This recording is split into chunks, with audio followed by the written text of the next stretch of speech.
Hello မင်္ဂလာပါဒီနေ့ချီလုံးအပန်းစင်လို့နော်ချီလုံးဒီချီလုံးကပထမကဒီ page မှာမှာဘူးတယ်ပေါ့နော်ရန်မော်လေးအဲ့မှာဘူးတယ်အခုက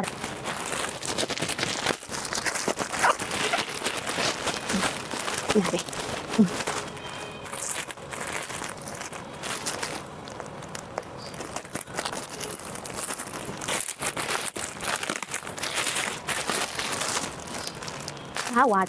ဝါချီလို့ခေါ်တယ်ဟာသူဒီဒါက1 2 3 6 600 400ဆိုတော့1000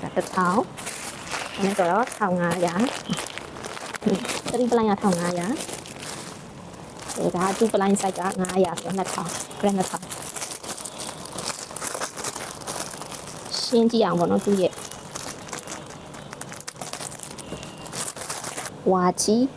ဗမာချီအဲ့လိုခေါ်တာဒါပေမဲ့နောက်ခုစလုံးကတော့ဝါပဲထွက်တာကွယ်ဒါကနည်းနည်းလေးအချောတက်ထားတဲ့ချီပေါ့ကွာသူတို့ပေါင်းထားတာတို့ဘာလို့အဲ့လိုလဲဖြစ်မှာပေါ့ကျွန်တော်လည်းလုတ်တဲ့လမ်းစဉ်တွေအကုန်မသိဘူးဒါကကြတော့သူပြောတာဝါဘက်လေးတွေပါမယ်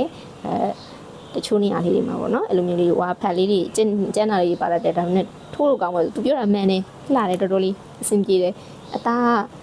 ဣတာပဲသူလည်းဣတာပဲဒီပုံစံကတော့အရင်ကြီးမကွာချလာဘူးဒါပေမဲ့ဈေးကြတော့ကွာတယ်เนาะဒါ4600တာ4600ပဲရှိတယ်ဒါက9000နဲ့2 9500ပေါ့နော်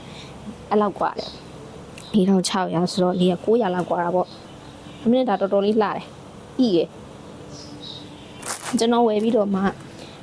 စိတ်ပူနေရပါတော့သူများကိုလက်ဆောင်ပေးဖို့ထိုးမှာဆိုတော့နားနေအရင်ကျန်းနေရင်လည်းဒုက္ခလို့ဝါချီလေးတော့ကတော့အီလေးတော်တော်လေးထိုးလို့ကောင်းတဲ့အတွက်ကြိုက်လို့တာခံမှာပေါ့နော်